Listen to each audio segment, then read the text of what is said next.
மஞ்சளுக்கு anti inflammation அதிகமாக இருக்குங்க. முதலே இதை பற்றி நிறைய சொல்லியிருக்கேன். மஞ்சள் மாதிரியான ஒரு நல்ல விஷயம் இந்தியாவில் வேறு எதுவுமே கிடையாது. சைக்காட்ரிக்கலில் எடுக்கிற மெடிசன்ஸ் எல்லாமே பார்த்தீங்கன்னா கண்டிப்பாக லிவரை அஃபெக்ட் பண்ணும், டாக்ஸிக்கான விஷயத்தில் அஃபெக்ட் பண்ணும். பட் ஃபேட்டி லிவர் காசஸ் ஆகுமான்னு கேட்டிங்கன்னா ஃபேட்டி லிவர் காசஸ்க்கு அது வந்து ஒரு 10% தானே தவிர்த்து 90% அதோட ஃபேக்டர்ஸ் கிடையாது. ஏதாவது ஒரு அக்ரெசிவ் சைல்டு இருக்காங்கன்னா ஃபர்ஸ்ட் கவுன்சிலிங் கொடுக்க வேண்டியது அந்த சைல்டுக்கு இல்லை, அந்த பேரண்ட்ஸுக்கு. வெளியில ஜங்க் ஃபுட் சாப்பிடாம அவங்க ப்ராப்பரா மெயின்டைன் பண்ணாங்கன்னா 1 year டெஃபினட்டா ஃபேட்டி லிவர் ஒன்றும் இல்லாம போகும். லிவர் சொல்றாங்க, அது அடுத்து லிவர் சொரியாசிஸ் சொல்லுவாங்க. லிவர் சொரியாசிஸ் அப்படின்னா ஒன்றும் லிவர் டிரான்ஸ்பிளான்டேஷன் பண்ணணும், இல்லை அப்படின்னா டெத்.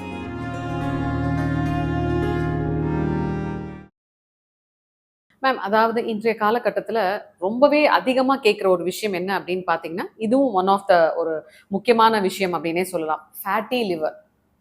நிறைய பேர் எங்கே பார்த்தாலும் fatty liver fatty liver fatty லிவர்ன்றாங்க.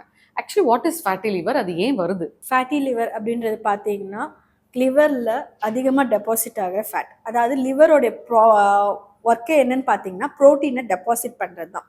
நம்ம சாப்பிட்ற பிளான்ட் பேஸ்ட் அண்ட் அனிமல் பேஸ்டில் இருக்கிற ஃபேட்டில் இருந்து ப்ரோட்டீனாக கன்வெர்ட் பண்ணுறது ஒரு விதமான ஒர்க் அது லிவருக்கு. அது என்ன பண்ணால் ரொம்ப இன்டேக் பண்ணி பண்ணி பண்ணி டெபாசிஷன் ஆகுறது ஒரு லேயருக்கு மேலே தனக்குள்ளே வைக்க முடியாமல் அதுக்கு மேலேயே ஒரு லிவராக கிரியேட் ஆகுறது தான் ஃபேட்டி லிவர். ஸோ இந்த ஃபேட்டி லிவர் பிளான்ட் பேஸ்ட் அந்த அனிமல் பேஸில் மட்டும்தான் வருதான்னு கேட்டிங்கன்னா கிடையாது. கண்ட எண்ணெயை இது பண்ணுறது, அதிகபட்சமாக பொரிச்ச ஐட்டம்ஸ் சாப்பிட்றதுல வர்றது தான். இதில் என்னென்னா ஆயில் வந்துட்டு ஒரு ஒரு ட்ரிப்பு அதில் வந்து செய்கிறாங்க அப்படின்னா அடுத்த ட்ரிப்பு செய்யக்கூடாது. பட் இன்றைய காலகட்டத்தில் அப்படி கிடையவே கிடையாது. எந்த கடையாக எடுத்தாலும் அவன் லாபகரத்தை தான் பார்ப்பானே தவிர்த்து நான் சுத்தமாக தான் கொடுப்பேன் அப்படின்னு யாரும் ஒருத்தருமே சொல்ல மாட்டாங்க. அதுதான் உண்மையான விஷயம். ஸோ நம்ம மக்கள் வந்து இப்போ ஒரு அதிகபட்சமாக பார்த்தீங்கன்னா ஃப்ரைட் ஐட்டம் சாப்பிட்றத ரொம்ப தனிப்பட்ட இதுவாக விருப்பமாக சாப்பிட்றாங்க. இந்த ஃப்ரைட் ஐட்டமில் ஆயில் தப்பாயிடுது. ஃப்ராசன் ஐட்டமில் தேவையில்லாத சில கெமிக்கல்ஸை ஆட் பண்ணிடுறாங்க. அகெயின் இதில் என்ன ஆகுதுன்னு பார்த்தீங்கன்னா கெமிக்கல்ஸ் மட்டும்தான் இருக்கா அப்படின்னு கேட்டால் கிடையாது. அது நாள்பட்டு இருக்கிறதுனால வர சில ஃபங்கஸ் அண்ட் இதெல்லாம் வந்துட்டு தெரியாது, இன்டேக் பண்ணிடுவோம். ஸோ இது எல்லாமே போய் கட்ஸ்குள்ளர் என்ன பண்ணணும்னு நீங்கள் நினைக்கிறீங்க? சரியாக வேலை பார்க்குமானா தற்சமயத்துக்கு வேலை பார்க்கும். அதில் இருக்க தேவையில்லாத விஷயமும் தேவை உள்ளதாக கன்வெர்ட் ஆகிட்டு தேவையில்லாமல் போயிட்டு அக்யூமுலேட் ஆகிடும். இந்த தேவையில்லாமல் போய் அக்யூமுலேட் ஆகுறது என்ன ஆகுதுன்னா ஒரு லேயர் ஃபார்ம் ஆகும். அப்போவே அது வார்னிங் கொடுக்கும், நிறையா தண்ணி குடி, கொஞ்சம் லெமன் குடி எடுத்துக்கோ அப்படின்னுட்டு. நமக்கு தர்ஸ்ட் ஜாஸ்தியாக ஃபீல் பண்ண ஆரம்பிப்போம். ஹிக்கப்ஸ் நிறையா வரும். ஹிக்கப்ஸ் நிறையா வருதுனாலோ இல்லை தர்ஸ்ட் நம்ம அதிகமாக ஃபீல் பண்ணுறனாலோ இது ஒரு சின்ன சிம்டம்ஸ் தான். எதுக்குன்னா நம்ம பாடி லாங்குவேஜை அண்டர்ஸ்டாண்ட் பண்ணிக்கிறதுக்கு கிட்னிக்கும் லிவரும் வந்து வார்னிங் கொடுக்குது பிரெயினுக்கு அப்படின்றத நம்ம தெரிஞ்சுக்கலாம். ஸோ வாட்டர் இன்டேக் பண்ணுறதுனாலையும் கொஞ்சம் லெமன் சீக்வன்சஸாக ஆட் பண்ணிக்கிறதுனாலையும் அந்த இருக்க சிட்ரஸ் போயிட்டு பார்த்தீங்கன்னா அந்த ஃபேட்டி லிவரை இது பண்ண ஆரம்பிக்கும். ஸோ பேஸ்ட் ஆன் தட் நான் வந்து லெமன் சோடா சாப்பிட்டேன் அப்படின்னு சொல்லாதீங்க. லெமன் புழிஞ்சு ஜஸ்ட் சால்ட் போட்டு இன்டேக் பண்ணு, அதுதான் பெஸ்ட். வாட்டரோட டைல்யூட் பண்ணி இது பேசிக்காக ஃபேட்டி லிவர் இல்லாமல் தடுத்துக்கிறதுக்கு நல்லது. இன் பிட்வீனில் மார்னிங்கில் டிடாக்ஸில் சினமனன் போட்டு ஒன்றும் இல்லை, நைட்டே கூட ஒரு சினமனன், சின்ன ஒரு ஸ்டிக்கு, கொஞ்சோண்டு லெமன், ஒரு சின்ன புதினா, ஒரு 4-5 தலை போட்டு வாட்டர் கண்டென்ட் பண்ணிவிடுங்க. மார்னிங்கில் அதை குடிங்க, கண்டினியூவாக குடிங்க. உங்கள் பாடி எனர்ஜி ரொம்ப ஃப்ரெஷ்ஷாக ஃபீல் பண்ணுவீங்க. ஆட்டோமேட்டிக்காக ஃபேட்டி லிவரும் கொஞ்சம் கொஞ்சமாக குறையும். ஆக்சுவலாக இந்த குர்குமின் அப்படின்னு சொல்லுவாங்க இல்லையா? அதாவது வந்துட்டு மஞ்சள், மிளகு, தண்ணி இதை வந்து நம்ம லிக்விட் ஃபார்மில் காலை எம்டி ஸ்டொமக்கில் எடுக்கிறது நல்லதா? ரொம்ப நல்லது. அது ஏன் மேம்? மஞ்சளுக்கு ஆன்டி இன்ஃப்ளமேஷன் அதிகமாக இருக்குது மேம். முதலே இதை பற்றி நிறைய சொல்லியிருக்கேன். மஞ்சள் மாதிரியான ஒரு நல்ல விஷயம் இந்தியாவில் வேறு எதுவுமே கிடையாது. ஆரம்பிக்கிறது எதுவுமே மங்களகரமாக இருக்கணும்னு சொல்லி மஞ்சள் தான் இது பண்ணுவாங்க.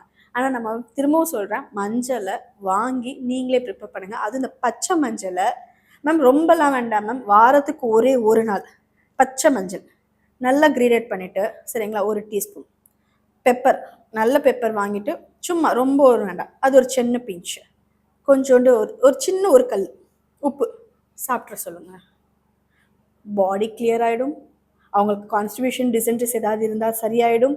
ஃபேஸ் க்ளோ ஆகும், கட்ஸ் ஹீல் ஆகும். கட்டில் எதுவும் ப்ராப்ளம் இருந்தாலோ இல்லை புண்ணு இருந்தாலோ நாள்பட்ட அல்சர்ஸ் இருந்தாலோ அதுவும் இதுவாகும்.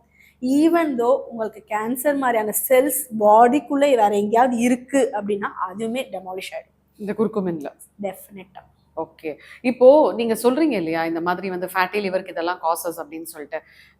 எந்த மாதிரியான ஆட்களுக்கு வந்து இந்த ஃபேட்டி லிவரோட வரதுக்கான ரீசன்ஸ் அதிகமா இருக்குன்னு நினைக்கிறீங்க? யாருக்கெல்லாம் வரும்? மேம் இது ரீசெண்ட் ரிப்போர்ட் பிரகாரம் வந்து இது பண்ணலாம். 1990ல பார்த்தீங்கன்னு வைங்களேன், அதிகமா மாத்திரை எடுத்துக்கிறவங்களுக்கோ, இல்லைங்களா, அதிகமான தாது தன்மைகள் நிறைஞ்ச ஒரு பகுதியில வேலை பார்க்குறவங்களுக்கு, இல்ல இன்டேக்ல இருக்கு அப்படின்ற மாதிரியான வாட்டர் சம்மந்தப்பட்டு இருந்தா ஃபேட்டி லிவர் வந்தது. ஏன்னா அது அதிகமா போய் டெபாசிட் ஆகிக்கிட்டே இருக்கிறதுனால. இப்போ வந்து ரீசெண்ட் ரிப்போர்ட் பிரகாரம், அதாவது 2023 பிரகாரம் பார்த்தீங்கன்னு வைங்களேன், யாருக்கு வேணாலும் வருது. ஏன்னா எல்லாருமே ஜங்க் ஃபுட் சாப்பிட்றோம். ஜங்க் ஃபுட் சாப்பிடாத ஒரு ஆள் கிடையவே கிடையாது. ஜங்க் ஃபுட் சாப்பிடுங்க, வேணான்னு சொல்லலை. அருகம்புல் ஜூஸ் குடிங்க, வாரத்தில் ஒரு நாள் அருகம்புல் ஜூஸ் குடிங்க, வாரத்தில் ஒரு நாள் வந்து கற்றாழை ஜூஸ் குடிங்க, வாரத்தில் ஒரு நாள், வாரம் முழுக்க கூட தினைக்குமே 12லேருந்து 1 மணிக்குள்ளார ஒரு டம்ளர் மோர் குடிங்க, வெந்தயத்தை போட்டு. இதெல்லாம் நீங்கள் செஞ்சீங்கனாலுமே பாடி ரொம்பவே ஹாப்பியாக இருக்கும். வராது ஃபேட்டி லிவர்லாம். ஆனால் நம்ம இதெல்லாம் பண்ணுறது ஓ! கிடையாது. அப்ப நீங்க சொல்றத வச்சு பார்த்தீங்கன்னா, நம்மளோட வயிறு பகுதி இத வந்து நம்ம வந்து டீடாக்ஸ் பண்ணி வைக்கணுமோ? கண்டிப்பா டீடாக்ஸ் பண்றதுனால நம்மளோட லிவர்லாம் வந்து ரொம்ப நல்லா இருக்கும்னு சொல்ல வரீங்களா? டெஃபினட்டா மேம். ஓகே. எப்படி டீடாக்ஸ் பண்றது? இப்போ சில பேர் என்ன பண்ணுவாங்க, அந்த காலத்துல விளக்கெண்ணெய் குடிப்பாங்க. நம்ம மூதாதையர்கள்லாம் முட்டாள் கிடையாது. எல்லாருமே விளக்கெண்ணெய குடிச்சு தான் வயித்த சுத்தம் பண்றாங்க. இப்ப போய் விளக்கெண்ணெய குடிச்சா நமக்கே கொமட்டும். பேசுற நம்மளே வந்து அத செய்ய மாட்டோம். சோ எப்படி டீடாக்ஸ் பண்ணிக்கிறது? மேம் வாரத்தில் ஒரு நாள் அருகம்புல் ஜூஸ் குடிக்க சொல்லலாம் மேம், தப்பே கிடையாது. மோர் போட்டு கற்றாழை போட்டு ஜூஸ் குடிக்கலாம் வாரத்தில் ஒரு நாள். வாரத்தில் ஒரு நாள் இல்லை மாசத்துல 4 நாள் இருக்கு. ஒரு வாரத்துக்கு ஒரு நாள் எடுத்துக்கலாம். முதல் வாரம் நீங்கள் அருகம்புல் ஜூஸ் குடிங்க, அடுத்த வாரம் கற்றாழை ஜூஸ் குடிங்க, அதுக்கு அடுத்த வாரம் நல்லா வந்துட்டு வேப்பம் கொழுந்து, ரொம்பலாம் வேண்டாம், ஜஸ்ட் உங்களுக்கு இந்த சின்ன சைஸுக்கு வேப்பம் கொழுந்து நல்லா இது பண்ணி நல்லா மென்று சாப்பிடுங்க.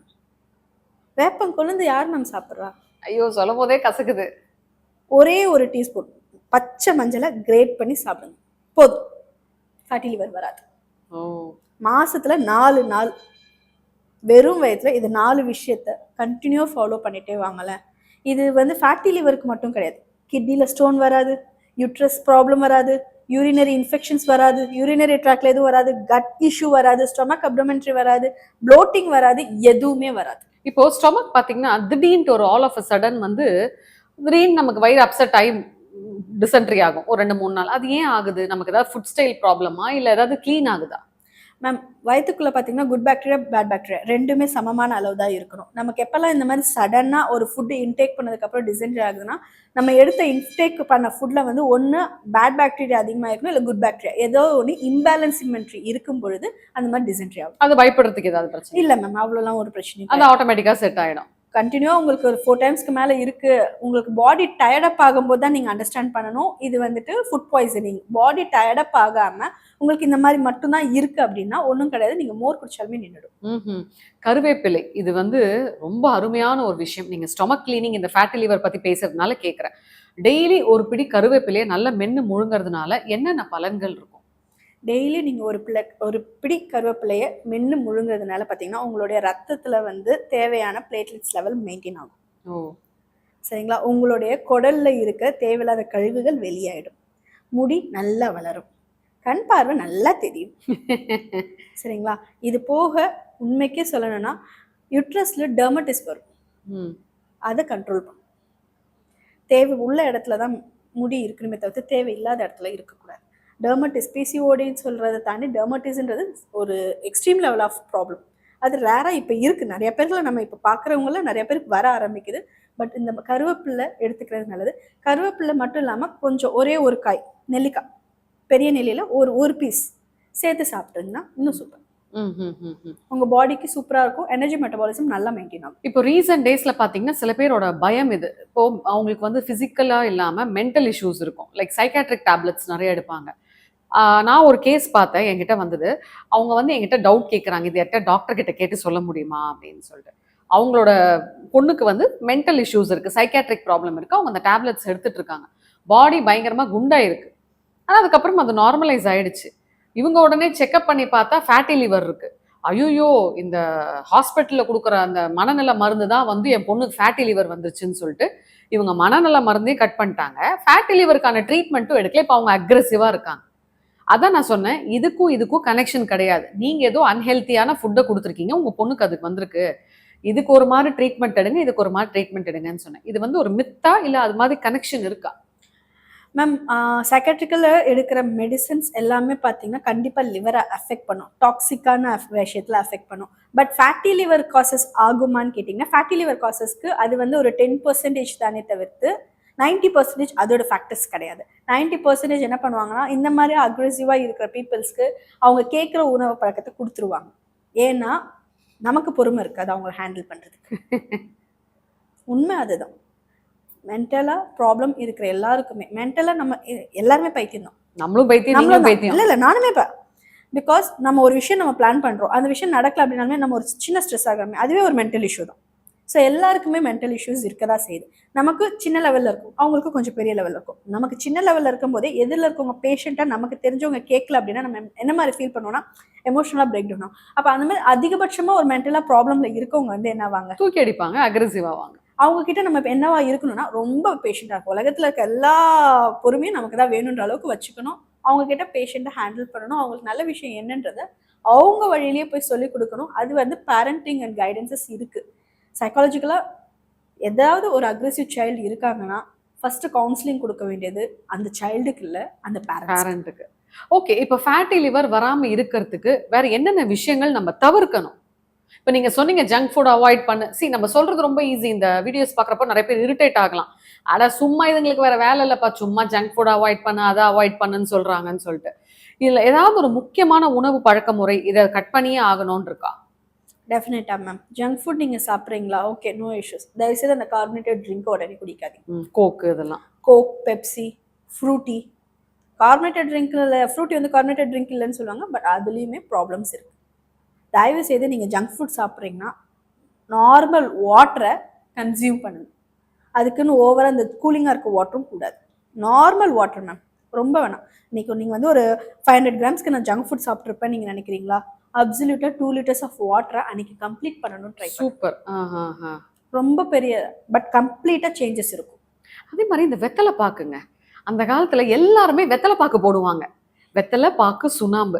இது வந்து அது வந்து ஒரு பழக்க முறை கிடையாதான். இது வந்து நம்மளோட வாயிலிருந்து இங்க வரைக்கும் ஃபுல்லா எல்லாத்தையும் கிளென்ஸ் பண்ணும் அப்படின்றாங்க. அது உண்மையா மேம்? உண்மைதான் மேம்.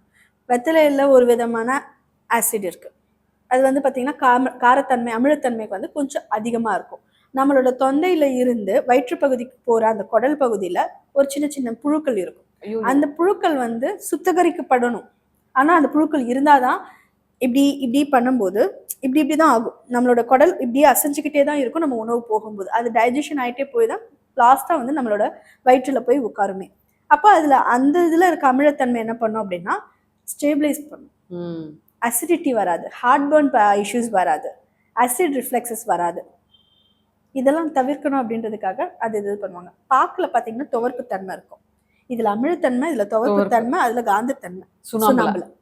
இப்போ இது மூணுமே சேர்ந்து ஒரு பிஹெச் லெவலை தொண்டையில இருந்து வயிற்றுப்பகுதி வரைக்கும் மெயின்டைன் பண்றதுக்கு உதவும். ஸோ மக்களே, அந்த காலத்துல வந்து வெத்தலை பாக்கெல்லாம் சும்மா தாத்தா பாட்டிங்க போடுறது, பூமர்ஸ் எல்லாம் வந்து போட்டு உட்காந்து ஊர்கதை மென்னுவாங்கன்னு சொல்லிட்டு நிறைய பேர் நினைச்சுட்டு இருந்தோம். அதெல்லாம் கிடையாது. ஸோ இன்னையிலேருந்து டெய்லி ஒவ்வொரு வெத்தலை எல்லாருமே வெத்தலை பாக்கு போட ஆரம்பிங்க. நம்மளோட பாடி வந்து நல்லா இருக்கும் அப்படின்னு நினைக்கிறேன். எங்க அம்மா வந்து நான் வெத்தலை பாக்கெல்லாம் போட்டா மாடு முட்டும் அப்படின்னாங்க. ஒரு ஒரு ஒரு ஒரு குறிப்பிட்ட ஸ்டேஜ்ல இவங்கெல்லாம் போட்டு நான் பார்த்துருக்கேன். அப்ப நானும் போய் போடுவேன். மாடு முட்டோம்னு சொன்னதுனால இன்ன வரைக்கும் எரும மாடு வயசாகி கூட அதை பார்த்த ஒரு பயம் தான். பட் ஆக்சுவலா வந்து ஒரு டாக்டர் சொன்னாங்க என்கிட்ட, வெத்தலை பாக்கு வந்து அது ரொம்ப நல்லது அப்படின்னு சொல்லிட்டு. அதாவது சின்ன குழந்தைங்க சாப்பிட்றதுனா மேம், அப்போ வந்து அமிலத்தன்மை அதிகமாயிடும். குழந்தைங்களுக்கு அதுதான் வளர்ந்து வர ஸ்டேஜ். ஒரு 16 வயசு வரைக்குமே உங்களோட பாடியில இருக்கிற எல்லா சேஞ்சஸுமே நடக்கும். அந்த 16 வயசுல இருந்து திரும்ப 21 வயசு வரைக்கும் உங்க பாடி அதுக்கு ஆப்டாய் ஸ்டெபிலைசேஷன் ஆகும். அதுக்கப்புறம் மாறாது. அந்த 21 வயசு வரைக்கும் நீங்க உங்க பாடியை எந்த அளவுக்கு சாப்பிட்டு மெயின்டைன் பண்றீங்களோ அதுதான் நீங்க எத்தனை வருஷ காலங்கள் அடுத்து இருக்க போறீங்கன்றது தீர்மானிக்கும். ஸோ வெத்தலை பாக்கு நத்திங், நோ ராங், தப்பு கிடையாது. அக்கேஷனலா எடுத்துக்கலாம் குழந்தைங்க எல்லாம். இல்ல பெரியவங்க அடல்ட்ஸ் கேட்கறேன், டெய்லி ஒரு இது செட்டு சாப்பிடலாம். டெய்லி ஒரு செட் மினிமஸ்டிக்கா சாப்பிடலாம் மேம். வெத்தலை பாக்கு சுண்ணாம்பு தான் எடுத்துக்கணும். இந்த எக்ஸஸா அந்த புரியுது பான் அந்த டூட்டி ஃப்ரூட்டி அதெல்லாம் வேண்டாம்.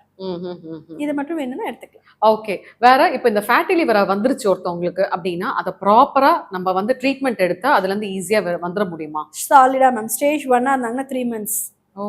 ஸ்டேஜ் 1 அப்போ எத்தனை ஸ்டேஜ் இருக்கு? இதில் 4 ஸ்டேஜஸ் வரைக்கும் கால்குலேட் பண்ணுறாங்க மேம் ஃபேட்டி லிவர்ஸ்க்கு. ஸோ ஸ்டேஜ் 1 ப்ரெக்னென்சியில் இருக்கிற எல்லாருக்குமே வந்து ஸ்டேஜ் 1 ஃபேட்டி லிவர் காட்டும், கிரேட் 2 ஃபேட்டி லிவர் காட்டும். பயப்படுறதுக்கு இல்ல. பயப்படுறதுக்குலாம் இல்லை, தாராளமாக ஸ்டேஜ் 1 ஃபேட்டி லிவராக இருக்குது அப்படின்னா 3 months ma'am food habits maintain பண்ணணும். ஃபுட் ஹேபிட்ஸ் மெயின்டைன் பண்ணிட்டு சில நேச்சுரல் ஹெர்ப்ஸஸ் மட்டும் எடுத்துக்கலாம். ஒன்றும் இல்லை, மஞ்சள், பச்சை மஞ்சளை தேய்ச்சி சாப்பிடணும். இதை சாப்பிட்டு அவங்களோட ஃபுட் ஹேபிட்ஸை கரெக்டாக மெயின்டைன் பண்ணிக்கிட்டாங்கனாலுமே ஸ்டேஜ் 1 ஃபேட்டி லிவர் காணாம போயிடும். லிவர் வந்து அவங்கள தேங்க் பண்ணும், நான் ரொம்ப சந்தோஷமா இருக்கேன், உன் பாடி பார்ட்லேயே நான் தான் ரொம்ப ஹாப்பியாக இருக்கேன். ஓகே, இப்போ ஃபர்ஸ்டான இப்போ ஸ்டேஜ் 3 ஸ்டேஜ் 4லாம் இருக்கு அப்படின்னா அவங்களுக்கு எத்தனை நாள் ஆகும், அவங்க எப்படி சாப்பிடணும்? அவங்களோட ஃபுட் ஹேபிட்ஸை கம்பல்சரி 1 year வரைக்கும் மானிட்டரிங் பண்ணுற மாதிரி இருக்கும். டேப்லெட்ஸ் ஏதாவது போட்டுட்டே இருக்கு? டேப்லெட்ஸ் தேவையில்ல மேம், ஃபுட்டு தான். ஃபுட்டை கரெக்டாக பார்த்துக்கணும். வெளியில ஜங்க் ஃபுட் சாப்பிடாம அவங்க ப்ராப்பரா மெயின்டைன் பண்ணாங்கன்னா 1 year டெஃபினட்டா ஃபேட்டி லிவர் ஒன்றும் இல்லாம போகும். ஓகே, ஸோ இந்த ஃபேட்டி லிவர் வந்து முத்துச்சுன்னா வந்து ஏதாவது உயிருக்கு ஆபத்து? கண்டிப்பா. ஓ, வேற என்னென்ன சைடு எஃபெக்ட் வரும்? ஏன்னா ஒரு சில பேர் ஃபேட்டி லிவர் சொல்றாங்க, அது அடுத்து லிவர் சொரியாசிஸ் சொல்லுவாங்க. லிவர் சொரியாசிஸ் அப்படின்னா ஒன்று லிவர் டிரான்ஸ்பிளான்டேஷன் பண்ணணும், இல்லை அப்படின்னா டெத். ஐயோ, இப்போ என்ன மேடம் சிம்டம்ஸ் அதுக்கு? இப்போ ஃபர்ஸ்ட் இப்போ 3rd ஸ்டேஜ் 4th ஸ்டேஜ் ஒருத்தவங்களுக்கு பாவம் இருக்கு, அவங்களுக்கு தெரியல, யூரினரி இன்ஃபெக்ஷன்ஸ் இருக்கு, யூரின் போகிறப்போ உங்களுக்கு ப்ராப்ளம்ஸ் ஃபேஸ் பண்றீங்க, அதிகமாக ப்ளோட்டிங் ஃபீல் பண்ணுறீங்க அப்படின்னா உங்களுக்கு கிட்னி, லிவர், கேல் பிளாடர் நீங்கள் கம்பல்சரி இதை மானிட்டரிங் பண்ணணும். இமீடியட்டாக டாக்டர்ஸ் அட்டென்ஷன் உங்களுக்கு தேவை. ஸோ அல்ட்ராசவுண்ட் எடுத்து பார்க்கும்போது இது 3த்துல எதில் ப்ராப்ளம் ஸ்டார்ட் ஆகுதுன்னு கண்டுபிடிச்சோன்னா அதுக்கு நம்ம ட்ரீட்மெண்ட் ஸ்டார்ட் பண்ணலாம். இதுதான் ஜஸ்ட் சிம்டம்ஸ். இல்லை, எனக்கு ஒரு டவுட் மேம். இப்போ அதாவது வந்துட்டு யூரினரி இன்ஃபெக்ஷன் வந்து நிறைய பேருக்கு வரும். இப்போ ஹஸ்பண்ட் ஒய்ஃப் இன்டர்கோர்ஸ் வச்சுக்கிறாங்கன்னா அதில் சில சமயம் அந்த மாதிரி அந்த ட்ராக்ல வரதுக்கு ப்ராப்ளம் இருக்கு. இன்னொன்று காமன் டாய்லெட்ஸ் யூஸ் பண்ணும்போது வரும். ஸோ மக்கள் கன்ஃபியூஸ் ஆக மாட்டாங்களா? இது வந்து ஃபேட்டி லிவரோட சிம்டம் அப்படின்றது எப்படி தெரியும்? எத்தனை நாள் இருக்கும்னு கேட்குறேன். உங்களுக்கு பின்னாடி இந்த இருக்கிற அந்த லிவர், அந்த கிட்னி இருக்கிற இடத்துல வந்து பார்த்தீங்கன்னா ஒரு விதமான ஹீட்னஸ் ப்ளஸ் பெயின் இருக்கும். வினு வினுன்னு வலிக்குதுப்பா, என்னன்னு தெரியல, அதுலேருந்து முதுகு வலி அப்படியே எனக்கு பரவுற மாதிரி இருக்கு, அந்த இடத்துல இருந்து எனக்கு யூரின் போகும்போது வலிக்குது அப்படின்றப்போ நம்ம இந்த மாதிரி செக் பண்ணலாம். என்னன்னு இருக்கும்? இந்த 3 பார்ட்டியுமே செக் பண்றதா மேம். ஃபேட்டி லிவர், ஃபேட்டி லிவர்னு நம்ம ஈஸியாக டிக்ளேர் பண்ணுறது. இது வந்து காமன் சிம்டம்ஸ், பாடி எக்ஸ்டர்னல் பாடியில் வர காமன் சிம்டம்ஸ் வச்சு இதுவா இருக்கலாம் அப்படின்றதுக்கு நம்ம ஜஸ்ட் ஒரு செக்அப்க்கு தான் பார்க்கலாமே தவிர இது சிம்டம்ஸ் தான். ஃபைனலாக ஏதாவது அல்ட்ராசவுண்ட் எடுக்கும்போது தான் இதுல இல்லை இதில் என்னென்னு பிரச்சனை. அல்ட்ராசவுண்டா எம்ஆர்ஐயா? Maximum ultrasound is most. ஓஹோ, வயிற்று பகுதியில் அல்ட்ராசவுண்ட் எடுத்தாலே போதும், கிளீனாக தெரியும். சிவியரா இருக்கு, இன்னும் நமக்கு கிளாரிட்டி வேணும், இல்லை இதெல்லாம் தாண்டி வேற ஏதோ அப்நார்மலா இல்லை சப்ஸ்டன்சஸ் ஃபீல் பண்றோம் அப்படின்னா அப்பதான் எம்ஆர்ஐ போற மாதிரி. இப்போ வயிற்று பகுதியில வந்து எம்ஆர்ஐ எடுக்கிறாங்க அப்படின்னா இப்போ பார்த்துட்டு இருக்க லேடிஸ் சொல்றேன், அவங்களுக்கு வந்து என்னென்ன ப்ராப்ளம்னு கிளீனா தெரிஞ்சிருமா? இப்போ யூட்ரஸா இருக்கட்டும், லிவரா இருக்கட்டும், எல்லாமே தெரிஞ்சிருமா? கண்டிப்பா தெரியும். பயப்படுறதுக்கு ஒன்றும் இல்லை. இல்லை மேம், கண்டினியூ எம்ஆர்ஐ எடுக்கிறதுன்றது யாரும் சஜஸ்ட் பண்ண மாட்டாங்க. இன்கேஸ் சிவியரா இருக்கு, இல்லை நாளைக்கு ஒரு சர்ஜரின்ற மாதிரி பிளான் பண்றப்பதான் எம்ஆர்ஐ சிடி வந்து அதிகமாகவே இது பண்ணுவாங்க. ஸோ மேக்ஸ் டு மேக்ஸ் இந்த மாதிரி இஷ்யூஸ் இருக்கு அப்படின்றத அல்ட்ராசவுண்ட்லேயே இது பண்ணிக்கலாம். அதுவே வந்துட்டு அட்வான்ஸ் டெக்னாலஜியில வந்துடுச்சு. ஸோ நல்ல ஒரு லைஃப் ஸ்டைல் மாடிஃபிகேஷன்ஸோட ஒரு நல்ல உணவு பழக்க முறையை தான் நீங்கள் ஹைலைட் பண்ணி சொல்லிக்கிட்டு இருக்கீங்க. ஸோ இதெல்லாம் வந்து நம்ம கரெக்டாக கடைப்பிடிச்சாலே வந்து ஃபேட்டி லிவர் வராதா? ஃபேட்டி லிவர் இல்லை மேம், பாடியில் எந்த பிரச்சனையுமே வராது. சரியான உணவை மட்டும் நீங்கள் சாப்பிடுங்க, உங்களுக்கு எதுவுமே வராது. ஸோ ஃபேட்டி லிவர் பற்றி நிறைய விஷயங்கள் சொன்னீங்க மேம். வரப்போகிற பதிவுகளில் நம்ம இன்னும் எலாபரேட்டாக பேசலாம். நன்றி. நன்றி.